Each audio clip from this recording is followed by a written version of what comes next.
the reel-to-reel deal.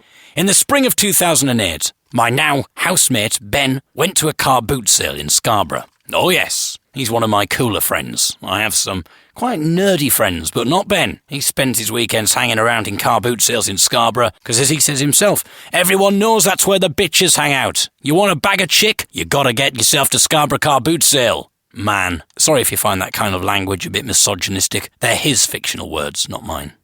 Here's a recording made in the spring of 2008, where I discuss with Ben his car boot sale purchase. Ben went to a car boot sale, and you saw this reel-to-reel. I gave him some money for it, and I don't know if it's going to be any good. He only paid for the reel-to-reel tape player, but this tape has come with it. Now, can you tell, is there definitely something on this tape, Ben? I can't actually tell, apart from there is scribbled on the on one of the reels, it says tape. It says tape. Tape 1.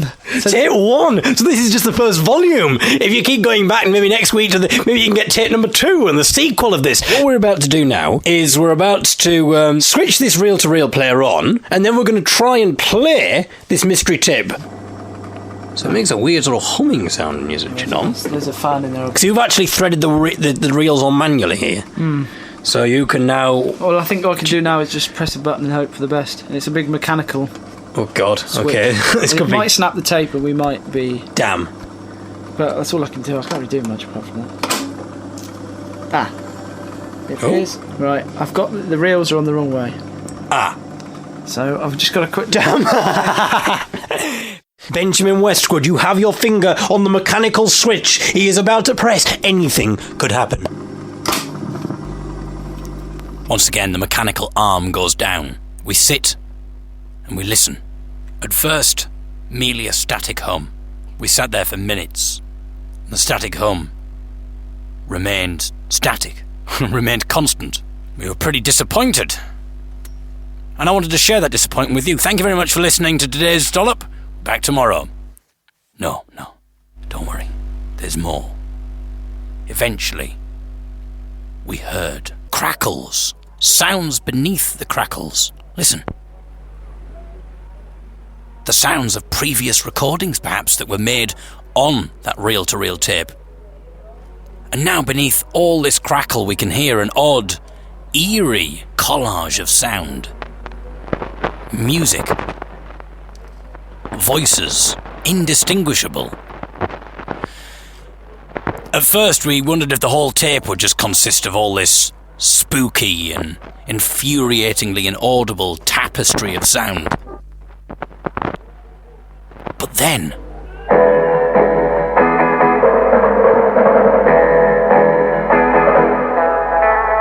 The Shadows. Kon-Tiki. Released in 1962. I'm referencing the release year so that we can start analysing when this recording might have been made. Kon-Tiki by The Shadows plays in full. It ends, and then... I can hear voices, as if from another room. It's clear from the quality of the recording and the sounds that you can hear around the recording that this person is essentially transferring records from a record player to reel-to-reel tape. And he's doing so using the microphone, meaning that we get these frustrating, tantalising voices in the background. Which, as far as I'm concerned, is a lot more interesting than The Shadows. No disrespect to The Shadows, if any of them are listening. I did hear that Hank Marvin listened to these jollops for a while, but then apparently got bored when I stopped talking about my kettle. But I can hear The Shadows whenever I want. That's what I mean. But it's those distant voices that I want to know. Because they're not available on Spotify. The Shadows is a very fitting band to feature on this reel-to-reel tape. Because beneath the band, The Shadows, are genuine shadows, sound shadows, ghostly, distant voices, inadvertent trappings of the past, faint, mysterious voices. I can hear a woman's laugh, a baby's cry. The person making the recording is clearly in a separate room to those people. If only he'd open the door into that room, and open the door for us to step into that world. But that person chooses to change the record, and then... Bobby V. Sharing You. Released in 1962. Two different records, both released in 1962. Again, another fitting choice. Sharing you. We are sharing this person's world, although so far the only elements of it that we can hear is this person's musical taste. Not bad. And this series of incongruous, faint, crackly voices. Bobby V ends, and then...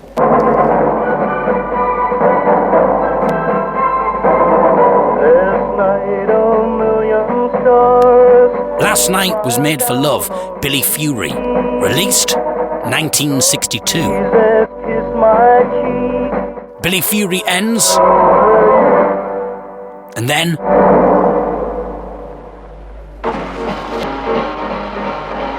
It sounds now like we might be listening to the radio, just picking it up from the sound. At this point, song-wise, I'm at a complete loss. Gotta see baby tonight. It's gotta be baby tonight. You gotta see your baby or else, baby, you don't see me, baby, at all. I've tried to find out what this is. I've Shazammed, I've Googled the lyrics. I mean, that's essentially the extent of my research. But hey, I Googled for half an hour. That's how dedicated I was. But nothing. So there's another mystery. Get in touch if you know what this song is. I'm intrigued now. It's quite good, actually. He's got quite good musical taste, this person. This mysterious song ends, or rather, is interrupted, and things start to get interesting. I remember you. You're the one who said my love is true. Yes, you do. A Man. Good detective work there, David. I remember you. I Remember You, originally sung by Dorothy L'Amour in 1941. This man's version, however, seems more akin to the Nat King Cole recording, released in 1961. Ooh, when my life is through, and the angels ask me to recall the thrill of them all, then I will tell them I remember, tell them I remember you. I remember you, you sing.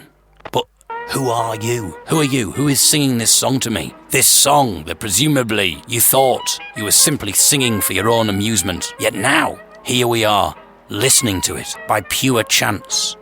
Who are you? Where are you? When are you? We're trying to piece this together, and hopefully you listeners will be able to help me piece this together and possibly even track someone involved in this recording down. Let's keep listening, and let's see what answers might come. Again, I can't track this particular piece down. There are no lyrics to Google, and Shazam yields nothing. Get in touch with us, any jazz experts. Nobody knows the trouble I've seen, hasn't he? A radio presenter possibly? That's what it sounded like there. I can just about hear him saying, nobody knows the trouble I've seen. Nobody knows the trouble I've seen, hasn't he?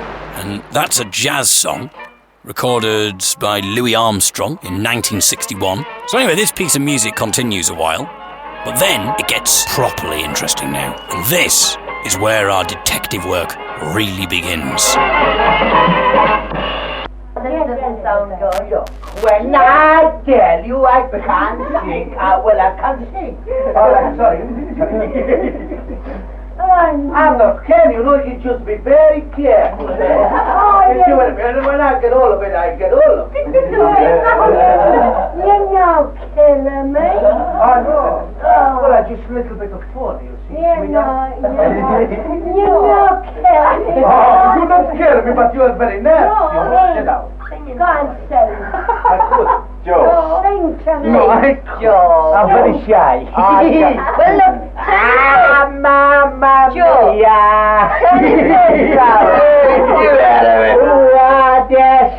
mia. Americano occupate, polacchi scappati e polacchi mariati.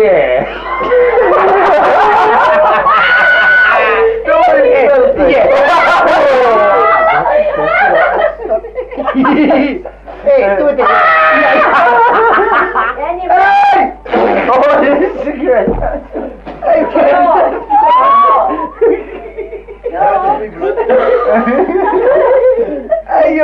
I'll sing it. That was good. I'll sing, Joe. Joe. That's a stop. The recording cuts out. But let's take this break in the recording to take stock in what we've just heard. We've gone from ghostly, distant, faint flickers of laughter and voices, and perhaps a crying baby I think I heard earlier, and now we're catapulted straight into a room full of excited, lively, dynamic, garrulous people. The first full voice we hear is a man's. Again, brilliant detective work from me there. Presumably not the same man as our singing friend from earlier. It's a very different voice. In fact, he sounds Italian. A woman's voice. Elderly sounding, slurring slightly, possibly a bit drunk. The atmosphere does suggest drink might be involved. I'll sing, Joe. And we've just heard a man say the name Joe. Possibly the name of the Italian man. Okay, Italian speakers. We need a translator. Americano Cupate, Polacchi Scapate, and Polacchi Mariate. Is that genuine Italian? It could be something within the Italian that gives us a clue. If you're listening to this recording 54 years in the future, we live at, and then the address. So there you go. We're looking for a man called Joe, potentially Italian, living in possibly Scarborough, possibly Middlesbrough, Whitby area, but it was purchased in Scarborough, obviously, this reel-to-reel player. Joe. That's a song. Another clue. Another name. Did you hear that? Joe. That's a song. It either sounded to me like Audrey. Joe. That's a song. It either sounded like Audrey or More Drink. Joe. That's a song. It might be, but let's not cast aspersions on this woman. Let's assume that it was Audrey. Oh, wait, Joe, for me. I couldn't, Ken. Come on. I couldn't, Ken. I'm alright. Oh, and then another name. Ken. Joe, for me. I couldn't, Ken. Come on. So we've got Ken, Audrey, and Joe. We're getting more of a grasp now on who these people might be. Ken, Audrey, Joe. Okay. Oh, the baby's in the kitchen. Now we hear the sound of a baby crying in the kitchen. Ken going to retrieve the baby. And the old woman, perhaps unable to move very well, calling after him to bring the baby into her. It sounds as if actually everyone's gone to see the baby. Now, here we are, alone in a room with an old woman. We don't know her, we don't know her name, we've not been introduced. Yet here we are, unexpected strangers from the future, listening to their private world, perhaps over 50 years ago. And that woman, asking for the child to be brought to her, would have no idea that we would be listening to her words and we would be in her world. None of these people would have any idea. That's what I find fascinating about it. It's the unbidden nature of it. And that woman asking for the child to be brought into her, chances are she's not alive now. Maybe this is the only recording of her voice that exists, and it's been lost by the family and found by us. Enter, from kitchen, screaming baby.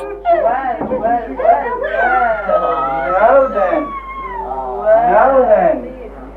What's it all about? What's it all about then? It's alright now. What's it all about? That's right.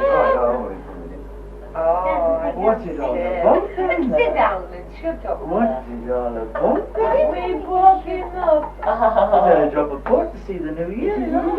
Next clue. Did you get that? Better drop a port to see the new year.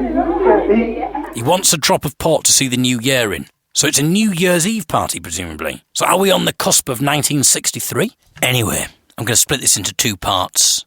It's getting late, so we're going to split this into two parts, and we'll find out more about our family tomorrow in part 2.